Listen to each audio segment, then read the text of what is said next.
Sir Ram Ram, ये बताइए कि आज ये जो काले कपड़े आप पहन के बैठे हुए हैं और मैं भी आपके साथ हूँ, तो ये जो काले कपड़े हैं हम क्यों पहन के बैठे हैं? अपने पूर्व सैनिकों को बताइए। सर, आज सरकार ने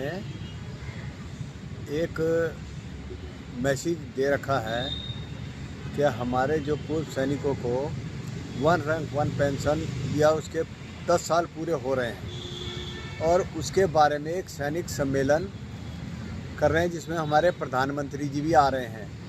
लेकिन वो सैनिक सम्मेलन किस बात का हो रहा है कि हमारे किसी भी सैनिक को तो पूछा नहीं गया, ना ही किसी सैनिक को कोई संदेश दिया कि भाई आप उसमें सम्मेलन में शामिल होंगे। वो तो खाली डीजीआर के और सोल्जर बोर्ड के नुमाइंदे आ रहे हैं, हमारे आर्मी के बड़े बड़े अफसर आ रहे हैं, लेकिन किसी संगठन को, किसी भी नेता उसको, हमारे प्रधान को, किसी को नहीं बुलाया गया। मैं सबका सैनिक संघर्ष कमेटी से ताल्लुक़ रखता हूँ। हमारे किसी भी प्रधान को, किसी भी संगत को नहीं बुलाया गया, ना ही बताया गया है। सारे संगठन जितने भी हैं, चेन्नई में हैं, अरुणाचल में हैं या राजस्थान में हैं, किसी का भी कोई मैसेज नहीं है। आज हम इस उपलक्ष्य में काला दिवस मना रहे हैं। सरकार ने हमारे साथ जो समितियां की हैं उसके बारे में हम सरकार को ये जताना चाहते हैं कि आज तक जो भी हमें दिया गया है वो ना के बराबर है।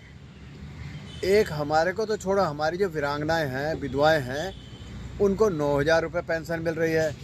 एक अफसर की विधवा को जो है 57,600 रुपये मिल रही है। उसका आप डीए लगाएंगे तो वो तो 90,000 से ऊपर पहुंच गई। एक हमारी विधवा जो है वो 15-16 हज़ार में कैसे गुजारा कर रही है। एक टमाटर आज की डेट में देख रहे हैं आपके 80 रुपये मिल रहा है। क्या वो अफसर की फैमिली को 80 का और जवान की फैमिली को 40 रुपये का मिल रहा है? 80 का ही मिल रहा है। वही हिसाब प्याज का है, सब्जियों का है, सामान का है। किसी के 2 बच्चे हैं, किसी के सास ससुर भी हैं, वो कैसे गुजारा कर रही हैं। मैं वो सैनिक हूँ जो कि 20 फरवरी 2023 से लेकर के 17 मार्च 2024 तक जंतर मंतर पर लगातार 1 साल धरने पर बैठा हूँ। अपनी आवाज़ें उठाई हैं, लेकिन सरकार का कोई नुमाइंदा वहाँ तो आया नहीं। आज तक किसी ने पूछा नहीं, घास नहीं डाली।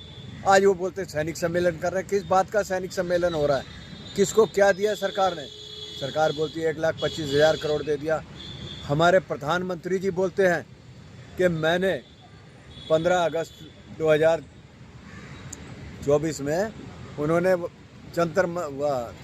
लाल किले से आह्वान किया कि सैनिकों को हमने जो है 70,000 करोड़ दे दिया। कब दे दिया? अरे आपसे हमने मांगा नहीं था पैसा। आपने 2013 में जो है रेवाड़ी में आकर के बोला था कि सरकार आएगी तो हम आपको वन रैंक वन पेंशन देंगे। फरीदाबाद में आपने बोला था कि सभी को मिलेगा। क्या मैच्योर रिटायरमेंट को मिला?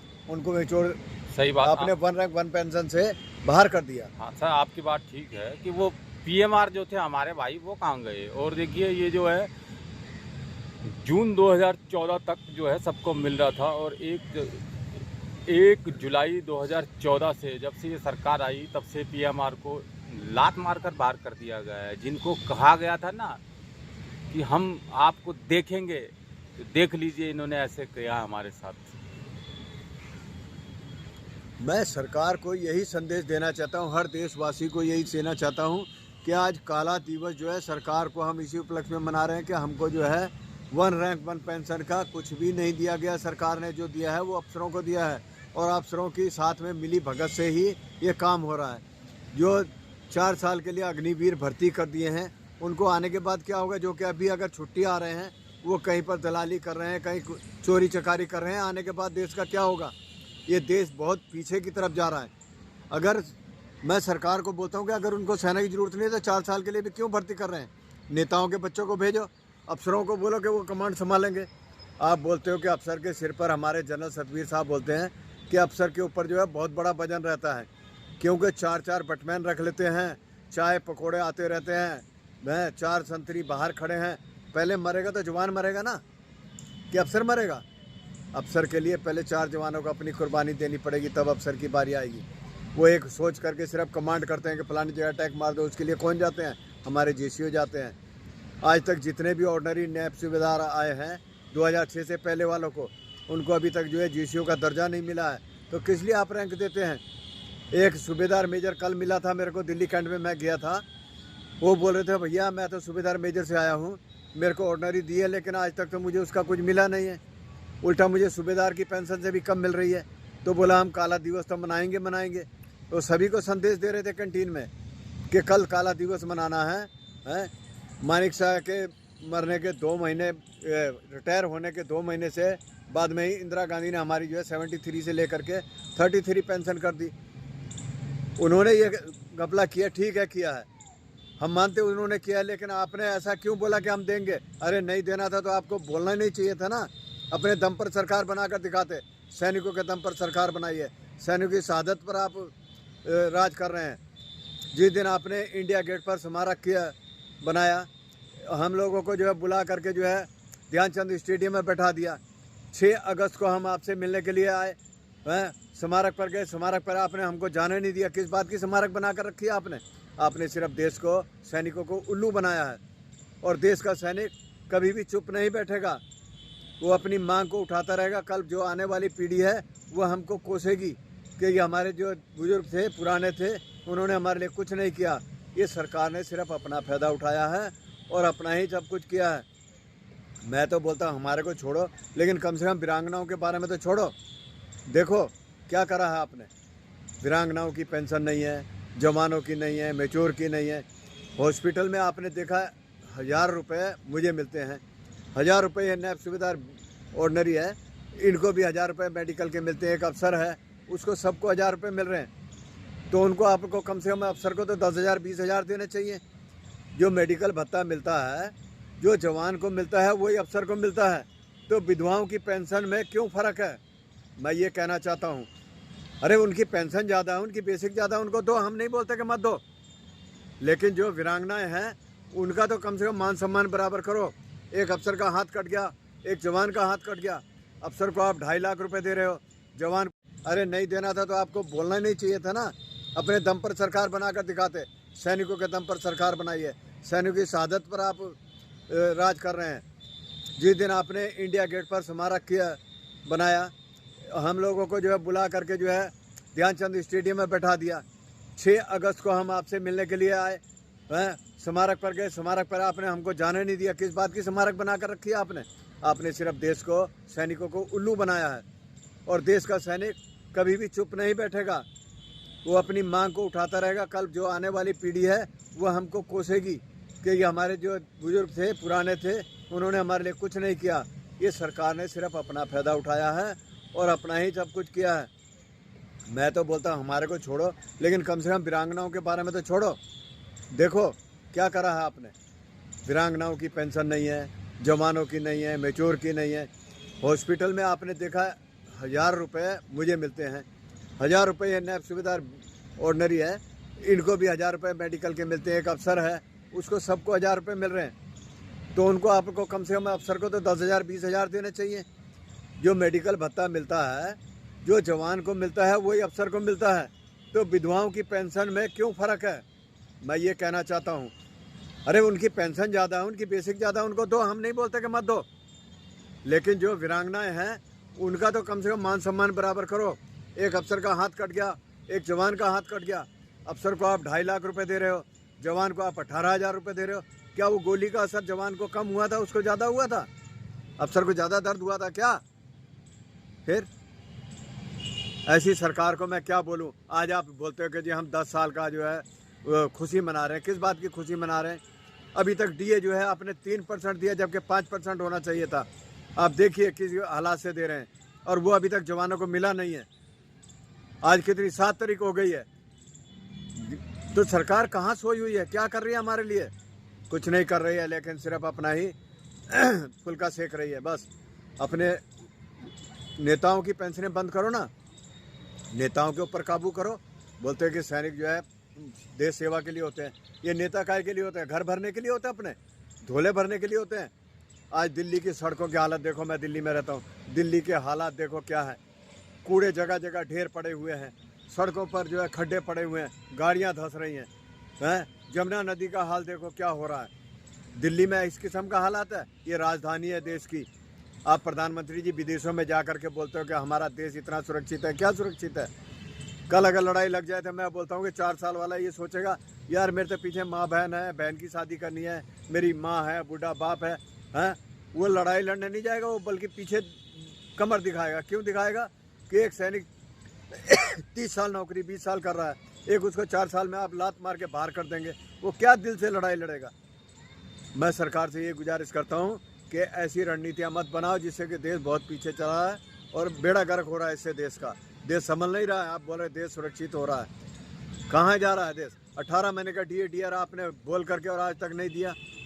आप बोलते कि मैंने 5 लाख का बीमा कर दिया, इतना वो कर दिया। डिस्पेंसरी में जाओ, आपकी दवाई नहीं मिलती है। मैं कई बार जाकर ट्राई किए, देखूँ यहाँ क्या होता है। ये आज नहीं है, मैंने कहा शुगर टेस्ट करा, यहाँ नहीं होता है। यहाँ तो खाली दवाई दी जाती है। खाली कौन सी दवाई दे देंगे? लूज मोशन की दवाई चाहिए, खांसी की दवाई चाहिए, जुकाम की चाहिए, 4 गोली पकड़ाएंगे, बोलेंगे ये खा लो, जाओ गर्म पानी के गुल्ले करो। क्या डिस्पेंसरियाँ खोल रखी है दिल्ली सरकार की आपने? भारत सरकार ने जो है उल्लू बना रखा है। उससे अच्छा तो जो है पॉली क्लिनिक जो खुले हुए हैं ना, ये क्या बोलते हैं इनको, अरे जो क्लिनिक खोल रखे हैं सरकार ने, मोहल्ला क्लिनिक, उसमें दवाइयाँ अच्छी मिलती हैं। यहाँ अगर देखो जो कि सुपरलिटी हॉस्पिटल है जनकपुरी में, हर इलाज फ्री होता है, बड़ी से बड़े टेस्ट फ्री होते हैं और दिल्ली वालों को प्रथम इलाज दिया जाता है। हमारे तो आर्मी हॉस्पिटलों में भी ECHS में जो है ना, उसमें भी धांधलीबाजी है। दवाइयाँ आ रही है, सब नकली आ रही हैं। अभी मैं परसों चौथ देख रहा था न्यूज़ में, 53-54 दवाइयाँ जो कि बिल्कुल नकली आई हुई हैं ECHS में। इलाज के लिए जाओ 3-3, 6-6 महीने, साल भर लग जाता है एक छोटी सी बीमारी के लिए। क्या सरकार ऐसा कर रही है? एक अफसर अपना जो है ना वो बना लेता है मेडिकल, बोलता है मैं कैटेगरी हो गया हूँ, ले जाओ। एक कैटेगरी जवान है, उसको कैटेगरी नहीं मिलती है, उसको पेंशन नहीं मिलती है कैटेगरी की, और एक अफसर बिल्कुल बीमार नहीं है, वो अपनी कैटेगरी बनाकर लाखों रुपया ले रहे हैं। तो सरकार जो है अफसरों के हाथों में बिकी हुई है, अफसरों ने खरीद रखा है सरकार को। ठीक है, सरकार नहीं करके कुछ दे रही है। सरकार अपने घर से हमको पैसा नहीं दे रही है। हमने देश के लिए अपना खून बहाया है, जान भाई है, रात दिन पोस्टों पर नौकरी करी है। मैं पूर्व सैनिक हूँ और सैनिक ही रहूँगा, और जो आने वाली पीढ़ी है उसके लिए आवाज़ उठाता रहूँगा। आज या कल ये मत सोचना कि भाई हम चुप बैठ जाएंगे।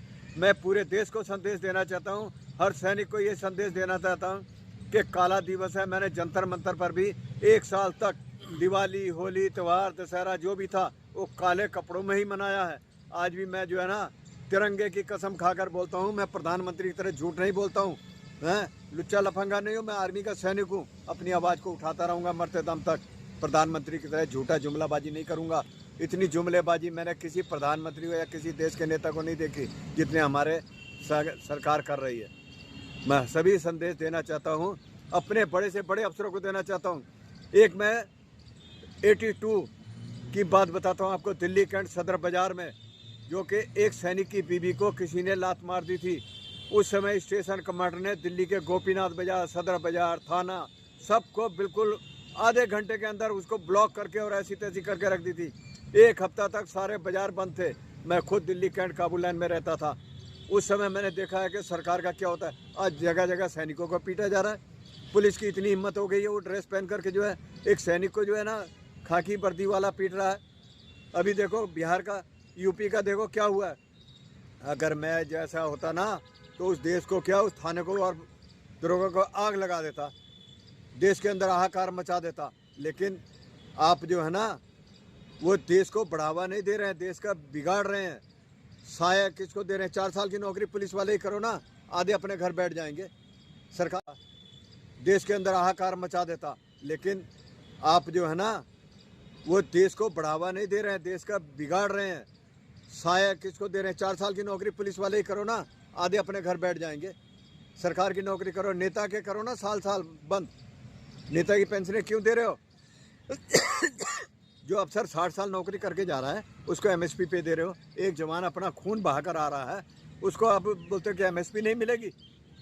हमारे जनरल सतवीर साहब बोलते हैं इनको दो, लेकिन अफसर के बराबर मत करो। अरे हम भीख मांग रहे हैं क्या आपसे? अफसरों को तो लागू ही नहीं है। अफसर तो 60 साल नौकरी करके आता है, अपने बच्चों को खड़ा कर लेता है, अपने बंगले बना लेता है, बटालियनों में जाकर भी अपने कमाई कर लेते हैं। 4-4 बटमैन रखते हैं। अभी रिटायर होने के बाद मैं दिल्ली में रहता हूँ, जनरलों के बंगले में जो है आधी सेनाएं जो है ना उनके घरों में काम करने के लिए घूमती रहती है। बड़ा अफसोस होता है हमको कि हम देश के सैनिक हैं, बोलने में शर्म आती है। उससे अच्छा तो मुझे ये काला ड्रेस लग रहा है कि मैं काला हूँ। बोलते देश में आतंकवाद, आतंकवाद हम नहीं फैला रहे हैं, सरकारें फैलवा रही हैं। आतंकवाद नहीं फैल सकता है, हमारे अफसर फैलवा रहे हैं। मैं सरेआम बोलता हूँ, मैं वीडियो सुनता हूँ, देखता हूँ। एक नैब सूबेदार है जो कि अपनी आवाज़ें उठा रहा है, उसकी कोई सुन नहीं रहा है। क्या कर रहे हैं सरकार? सरकार बोलती है कि हम ये दे देंगे, वो दे देंगे, वो कर देंगे। क्या दिया मुझे बताइए? मैं 97 का रिटायर हूँ। मुझे आज कितनी बेसिक मिल रही है? 23,750। इनको कितनी मिल रही है? ये अभी आए हैं, ये भी वाई ग्रुप के हैं, इनको 26,000। मुझे जो है अभी हुई है 25,000। एक रैंक अनेक पेंशन कर रखी है आपने। एक हौलदार है, उसकी 4 पेंशनें बना रखी हैं। ऑर्डनरी नैब सूबेदार से लेकर के और ऑर्डनरी कैप्टन तक कुछ भी नहीं दिया। सिपाहियों को थोड़ा सा दाना डाल दिया मुर्गी के बराबर कि लो ये से खाओ और मुंह बंद करके सो जाओ। नालत है ऐसी सरकार पर। धन्यवाद। वंदे मातरम। भारत माता की जय। सबका संघर्ष कमेटी जिंदाबाद।